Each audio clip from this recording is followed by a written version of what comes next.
skies, for amber waves of grain, for purple mountain majesties above the fruited plain. America, America, God shed his grace on thee, and crown thy good with brotherhood from sea to shining sea.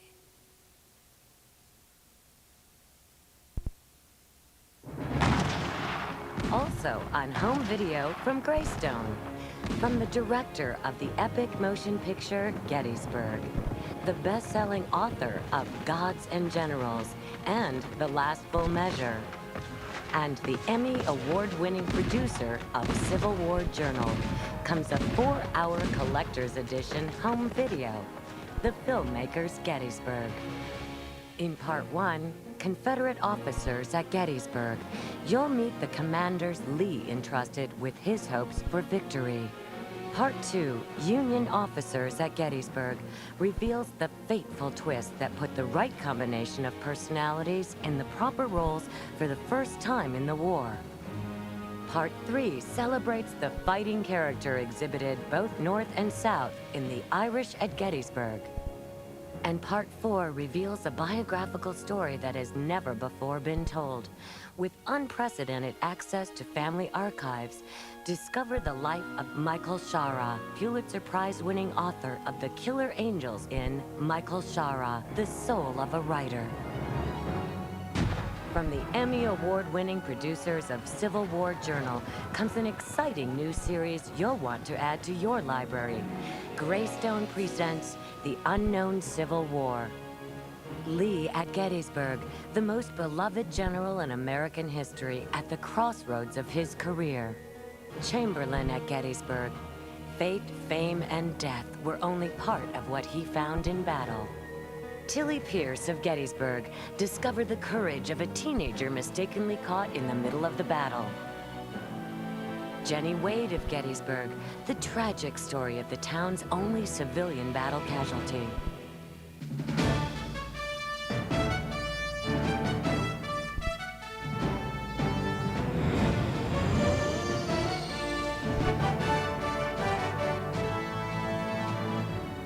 Next on Greystone's American History Home Video Network.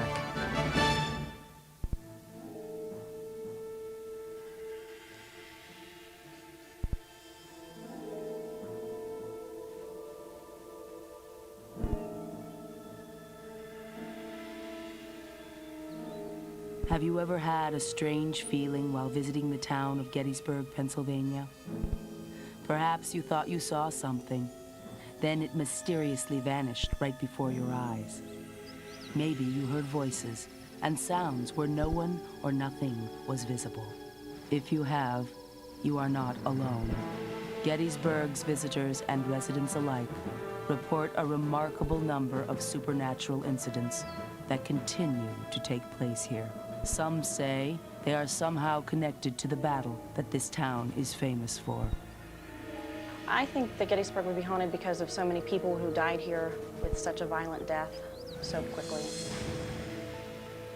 We certainly meet many, many people, not dozens of people, but hundreds of people who will report sightings to us, lots of battlefield sightings where, of course, there are even phantom regiments marching and so forth. So there appears to be a lot of activity. I think Gettysburg is haunted because there's probably more people killed here in one spot, one small town, than in any place on the North American continent. And they're all young people who never expected to die. Is Gettysburg haunted? Discover why visitors report strange occurrences in the house where a young woman was killed by a stray Confederate bullet. Explore a haunted store where employees have the feeling there are mischievous visitors roaming at night. Check into the hotel that has been called one of the 10 most haunted buildings in America. Learn the story of a psychic whose intuition helped her videotape a phantom patrol in the woods. Find out why spirits still linger where they died 130 years ago at a site some call the Hanging Bridge. And recall the carriage accident that killed a young girl and see the spot where her phantom body still walks at night. These are the strange accounts that lead many to call this place Haunted Gettysburg.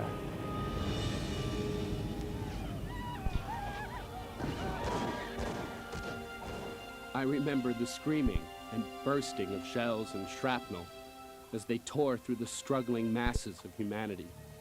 The death screams of the wounded and dying, trampled underfoot by hurrying batteries, riderless horses, and the moving lines of battle. A perfect hell on earth, never perhaps to be equaled, nor ever to be forgotten.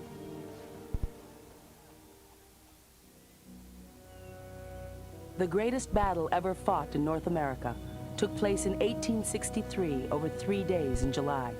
The fighting centered in the small crossroads town of Gettysburg. Population 2,400. This crucial battle of the Civil War claimed the lives of some 6,000 Union and Confederate soldiers. When the battle was over, more people had died in Gettysburg than had ever lived there. In the years that have followed, grand monuments have been erected to honor the memory of those who lost life and limb here. But there is not a monument for everyone.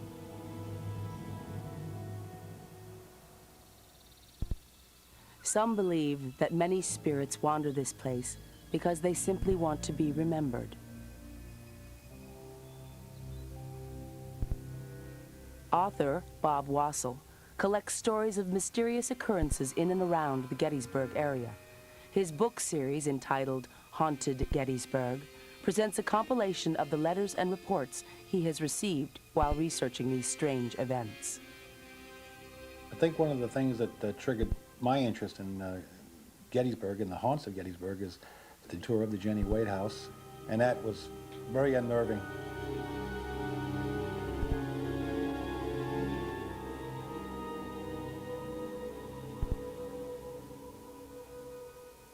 The house has a tragic history that began on July 2nd, 1863.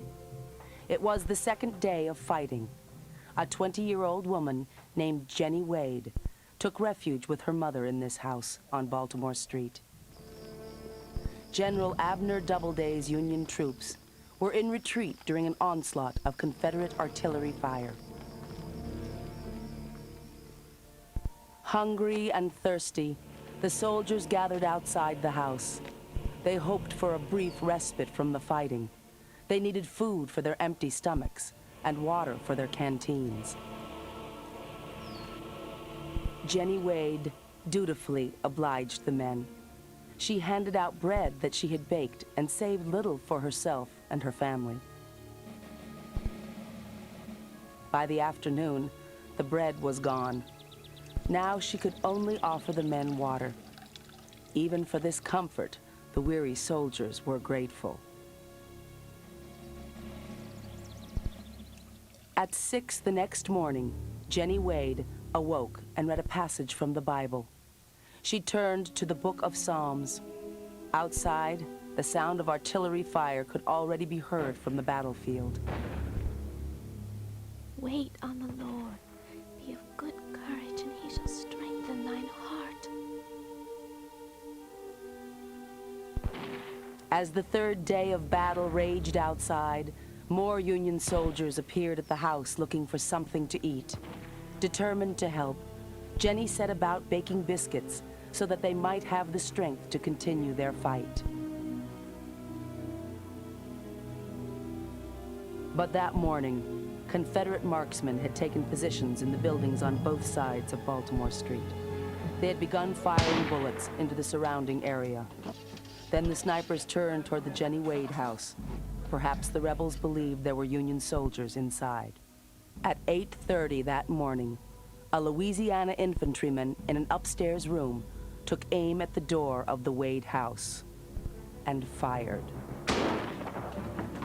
His bullet went through the door. Screams came from inside. The bullet struck Jenny in the back, piercing her heart. She fell to the floor as blood mixed with the dough still on her hands.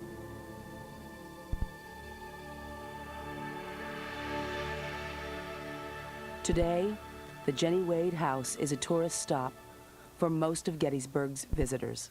They come here hoping to get a feeling for what life was like for the civilians who lived here during that terrifying battle. But some visitors get more than a feeling from this place. They believe that the Jenny Wade house is haunted by the spirit of the brave girl who died here nearly 140 years ago. Author Bob Wassel recounts his experience there. I had gathered for a tour at the Jenny Wade house, and a lady came in, and she looked very strange, and she said she had a brochure, and she said, this picture on the brochure is my daughter Jenny.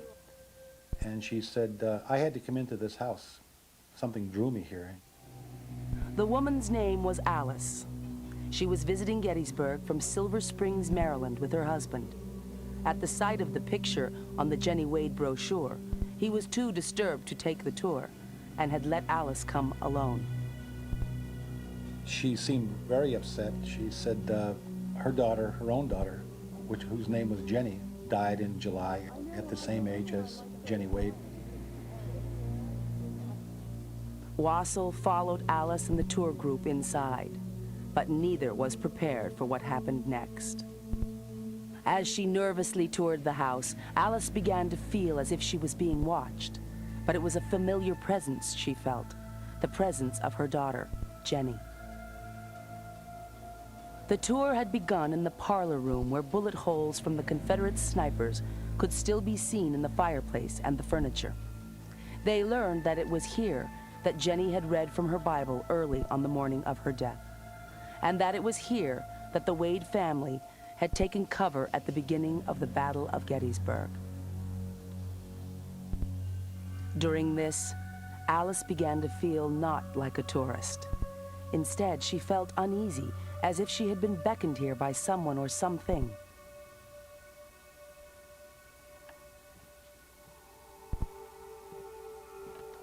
The group moved on, but Alice lingered in front of the kitchen.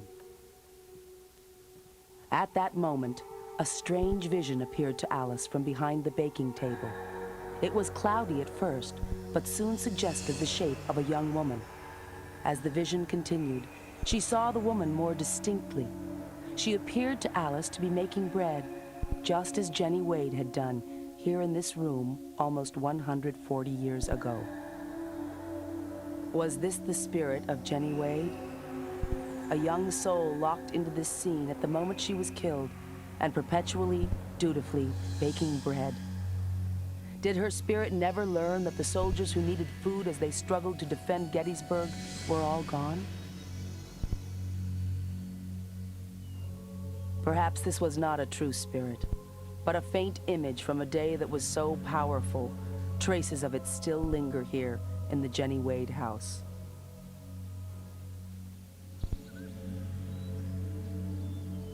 What is certain is that to come to Gettysburg is to confront a past that is ever soaked with the blood of thousands upon thousands of people. Their spirits can be felt, if not directly seen here. Stop at the house where Jenny Wade died, and you have only begun a journey through haunted Gettysburg.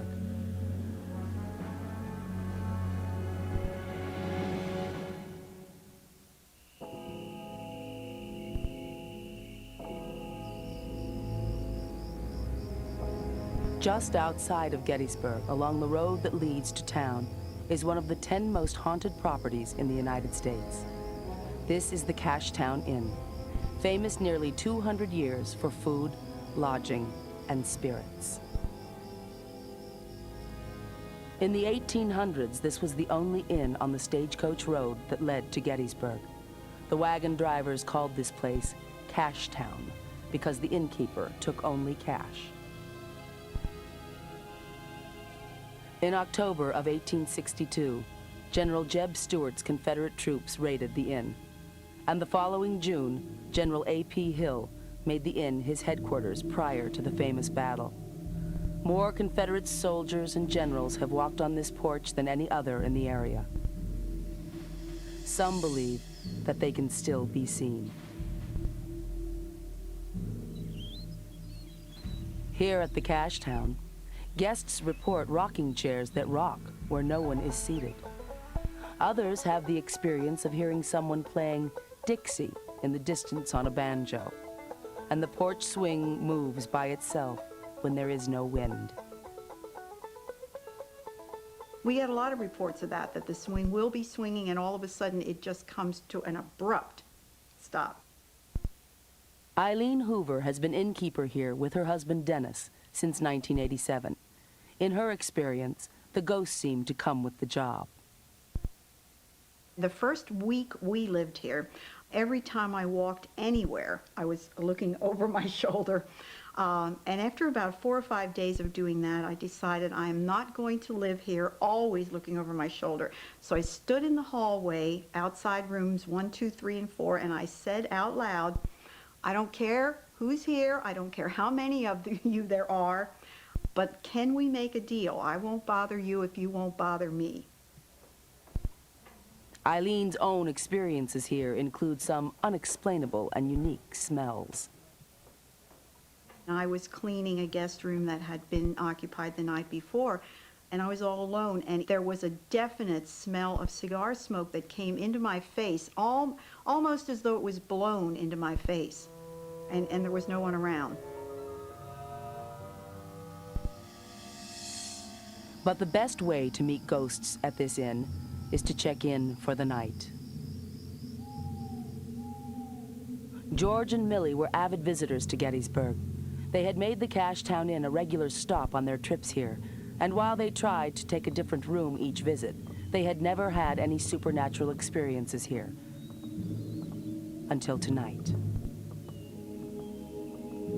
When they arrived, the couple planned to turn in early in order to be rested for a full day touring the battlefield.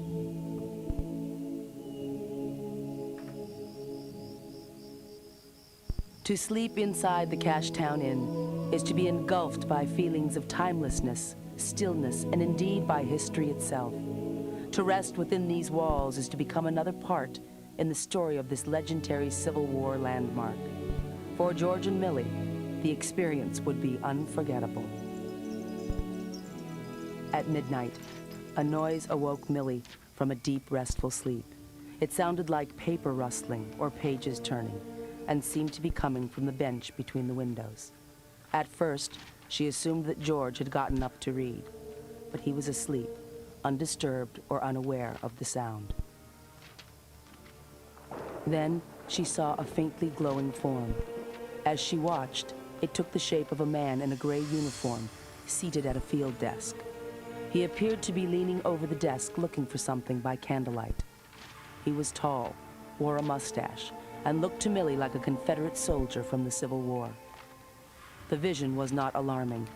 In fact, as it continued, Millie believed she saw the man smile.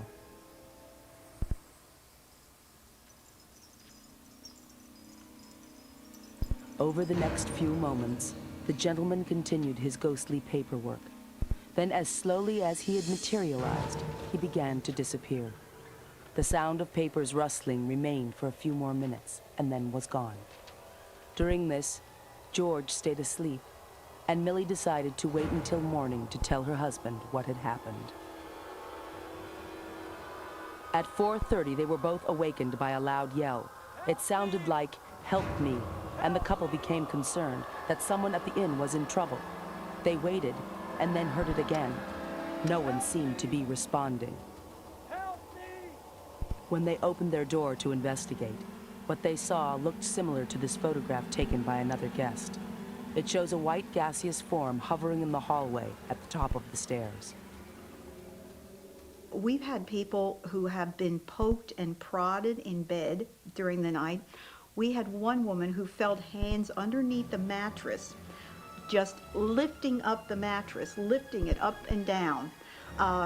Rather dramatic things, and it's amazing that those people do not come down to breakfast really frightened.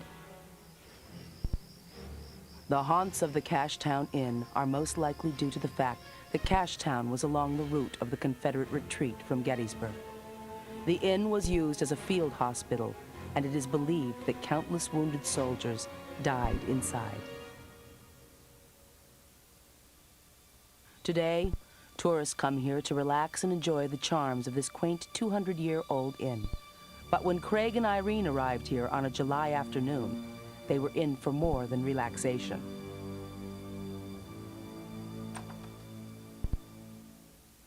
The couple got room number 4, known for its view of the countryside and cool breezes in the summer. They unpacked and settled into their room. Then they got ready for an early dinner and a walk in town.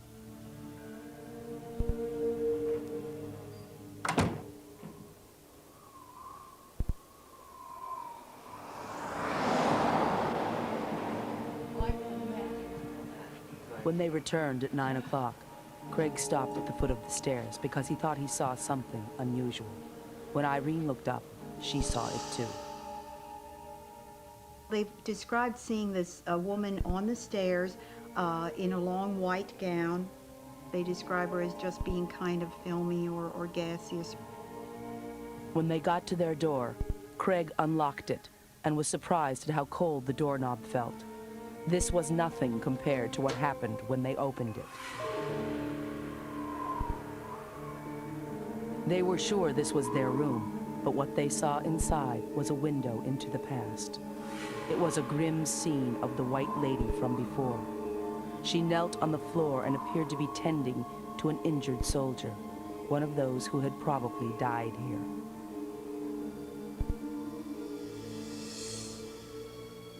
Within seconds, the room returned to exactly the way they had left it.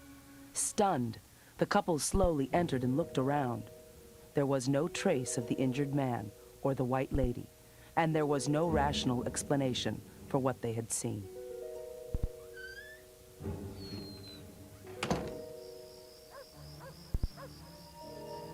Next, visit the ghosts of soldiers that haunt Gettysburg's hanging bridge.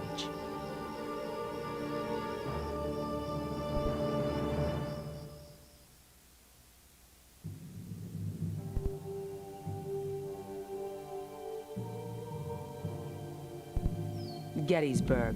The supernatural incidents that occur here might happen to anyone who ventures onto these hallowed grounds that were once soaked with the blood of thousands of young soldiers. Some ended their lives suddenly.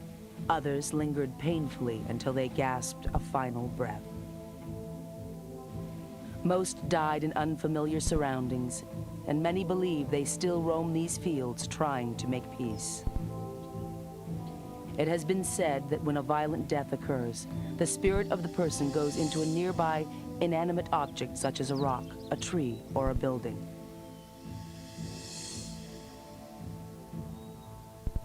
Sachs Bridge is such a place.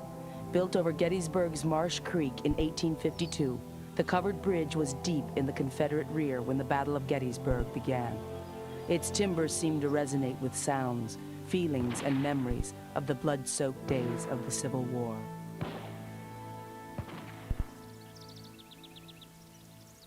An innocent, cool breeze flowing through this latticework can easily cause a chill and awaken a sense of fear.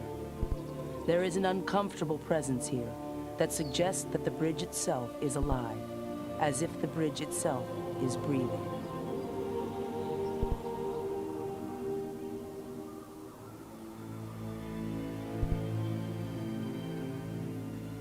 Sachs Bridge was just 1 mile from Confederate General James Longstreet's headquarters, and his troops surely marched across it on July 1st as they prepared to attack the Union lines.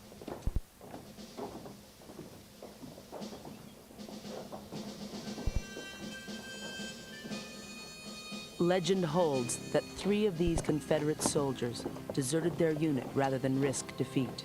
They were captured and they were quickly punished. The penalty for desertion during the Battle of Gettysburg was death. That day, the deserters were taken back to the bridge they had fled over. Nooses were thrown over the rafters inside, and for one afternoon at Gettysburg, Sachs Bridge was a hanging place. There's a coal spot there today. If you can find that coal spot, apparently that's where these men were hung. Many people have reported this icy cold area on the bridge. People find their way to this pastoral setting as a place to remember part of this country's past. For others, this place truly becomes a bridge to the past. A tourist by the name of Beth visited the Sachs Mill Bridge. It was a very hot day, and she felt an icy cold area. She became very distressed by this, very upset, disoriented. As she finished her crossing, the cold feeling disappeared, and she looked back to see what could have caused it. It was then that she saw a most gruesome sight. As Beth looked on, she saw the execution of the 3 Confederate soldiers take place again almost 140 years after the men had been hanged here.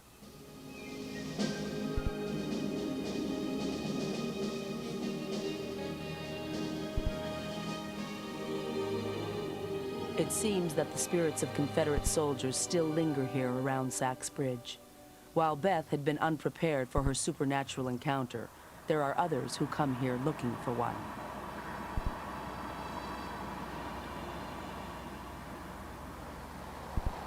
Some people are gifted with what is often called a 6th sense, the intuitive ability to perceive what most people cannot.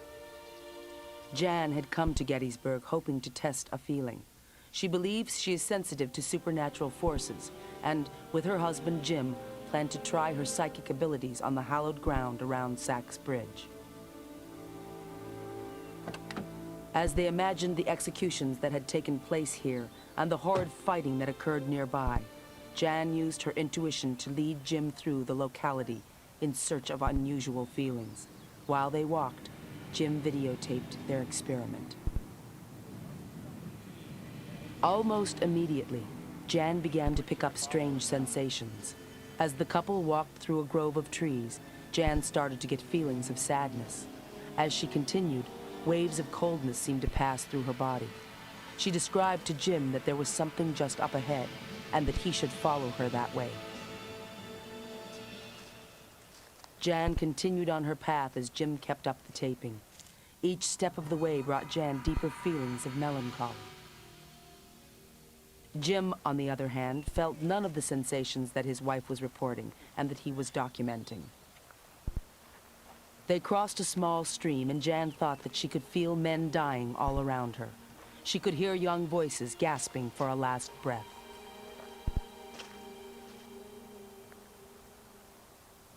For Jim, the experience was uncomfortable, and as the path in front of them widened, Jan started pointing up ahead to a group of trees. Jim trained his camera toward what he thought might be his wife's vision. They heard whispers and the sound of a horse in the distance. As Jan stared, she reported seeing the faint outline of a horse followed by what she described as a group of men in uniform.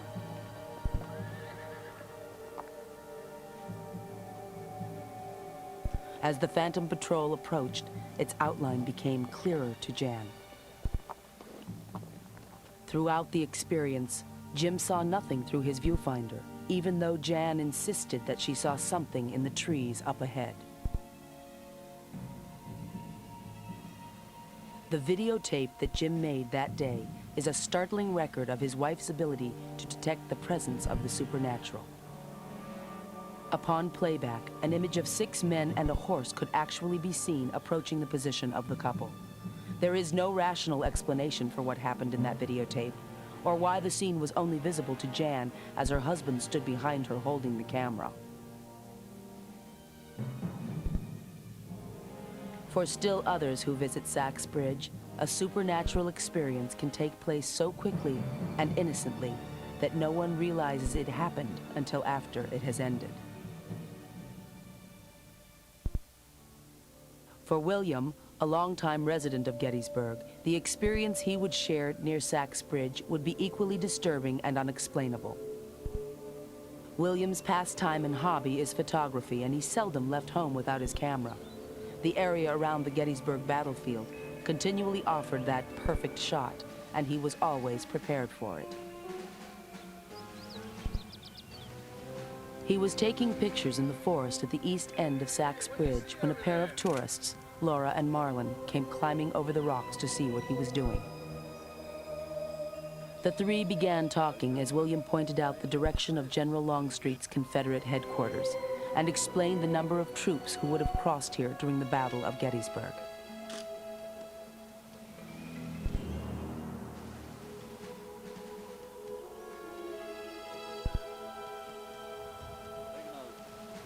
As William continued his description, the group noticed another person had joined them.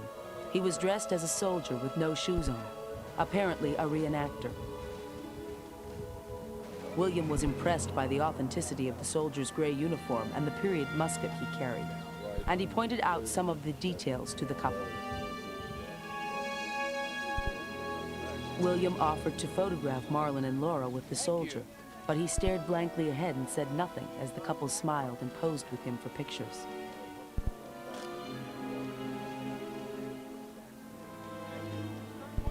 When the brief photo session ended, William and the couple resumed their conversation, and without a word, the soldier wandered off.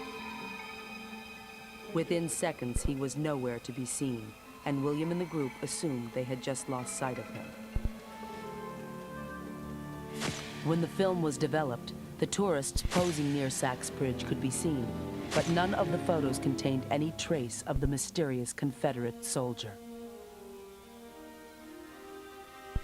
Sachs Bridge spans not only water, but time.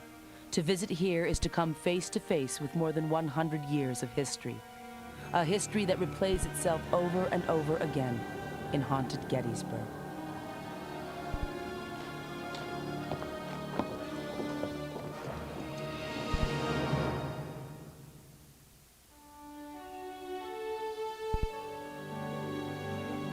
The city of Gettysburg is surrounded by natural beauty and a rich history. 135 years ago, Baltimore Street, in the heart of town, was the quiet center of this small community. Today, Gettysburg welcomes nearly 2 million tourists a year who come here hoping to capture a feeling for the past. They wander through the shops and restaurants that have flourished here thanks to the growing interest in the history of the Civil War. But wander into this gallery and bookstore, and you may be in for more than shopping. Of course, they have souvenirs and artwork, but what they also have is ghosts.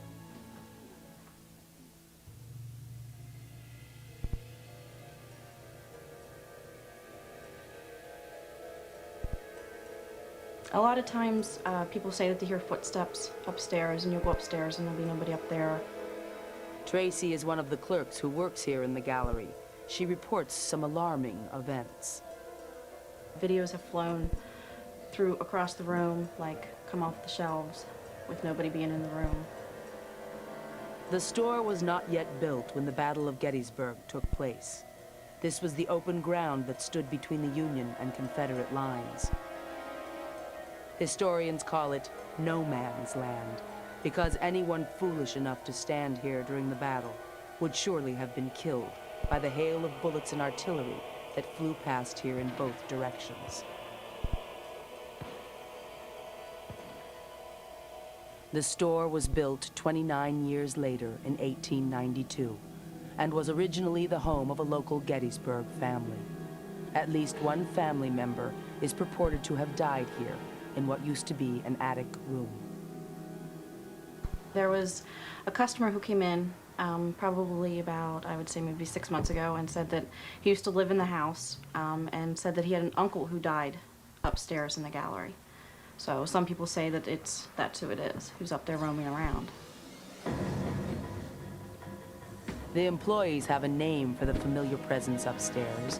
They call it Uncle Bob. Often when we hear the footsteps upstairs, we'll just, that's just Uncle Bob. Don't worry about it. But for one day, the spirits here gave the employees and visitors something to worry about. Elaine had come all the way from California to visit Gettysburg and had stopped at the store after a long day of touring. There was a stillness in the air as she walked up the stairs. She was heading for the gallery where historic paintings and photographs are displayed for sale.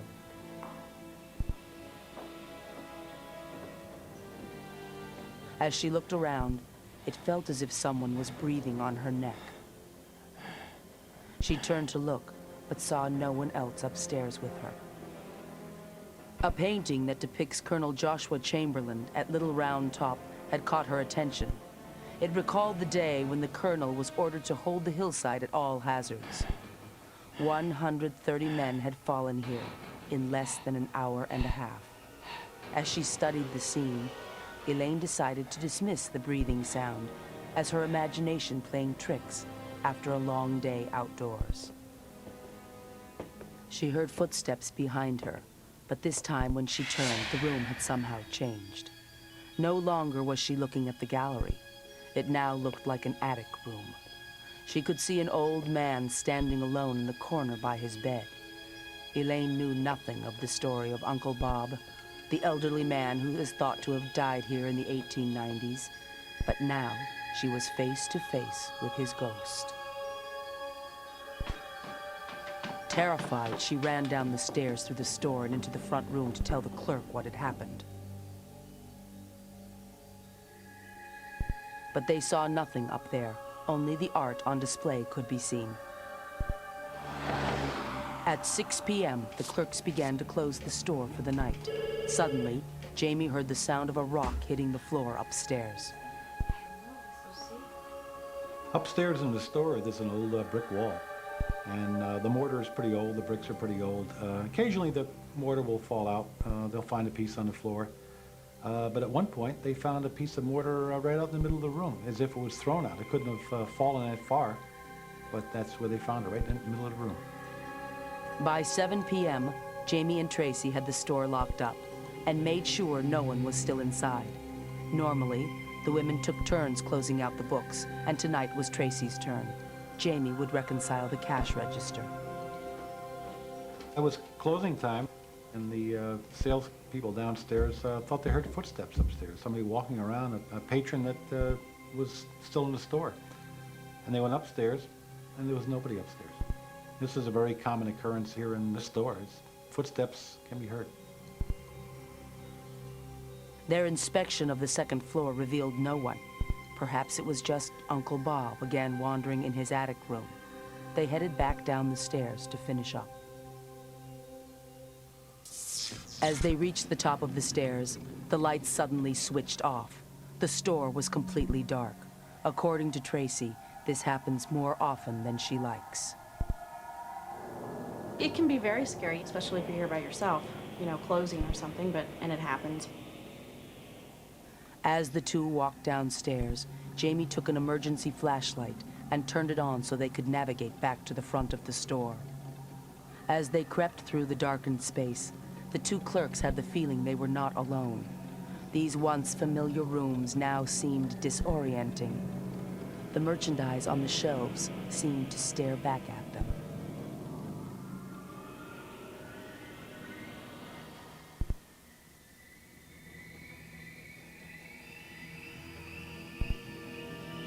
The lights would not come back on, and when they returned to the sales desk, they heard a crash that seemed to come from the room where the videos are displayed. On the security monitor, they could see videotapes that had landed on the floor, as if someone or something had thrown them. Sometimes a customer will go in and knock a video off or something, and so of course you know what it sounds like, but you can be here sometimes and, you know, you hear the videos falling and go in and there'll be nobody there, and the videos won't have just like fallen, they'll be like clear across the room from where they fell. This time, the sound did not stop. Jamie was the brave one. Since she couldn't see anyone on the monitor, she went to the doorway of the room to see why the tapes had fallen. What she saw was both frightening and astonishing. No longer did she see tapes falling. Now she saw a small unit of Union soldiers as they attempted to cross no man's land amid a storm of bullets. As quickly as the shocking scene had begun, it was over. Then the fallen men began to disappear. But the outline of each body was still there, marked by the tapes that had fallen to the floor. Was this a haunting reminder of a foray into no man's land that history never recorded? All we know is that the women now faced the grim task of picking up the tapes and replacing them, until the next time.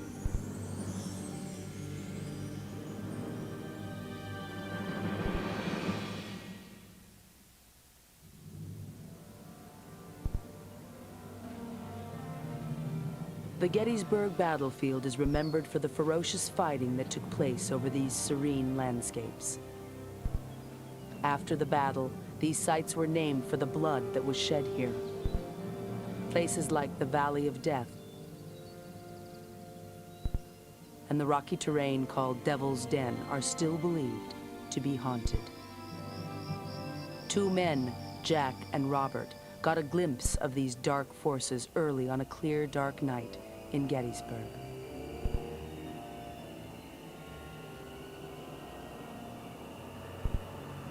A story that happened a few years ago. A couple of fellows took a ride on the battlefield. It was in the evening. They were anticipating maybe seeing something. It was an eerie night, and it was kind of fun. The men drove slowly under the ink-black sky that hung above Warren Avenue, the road that leads to Devil's Den. As their car turned a corner, something appeared in the trees. And all of a sudden, there were 7 soldiers standing there at attention. And they went by, and they were quite unnerved by that. They turned around real fast and came back, and there was nobody there. The fields were clear, and they couldn't have gone anywhere. The men stopped the car and watched in disbelief as the line of soldiers vanished as quickly as they had appeared. There was no rational explanation for what these men had seen, so they decided to continue on through the stillness of the night toward the battlefield. As they drove, the two thought they could hear muffled gunshots outside.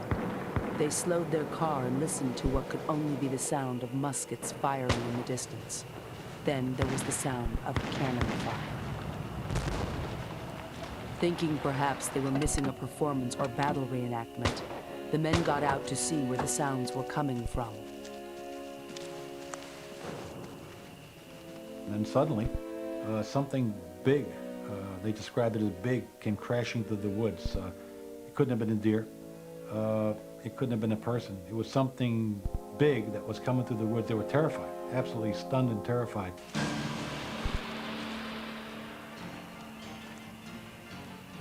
It seemed angry and was quickly coming toward them. They ran for what they hoped would be the safety of their car.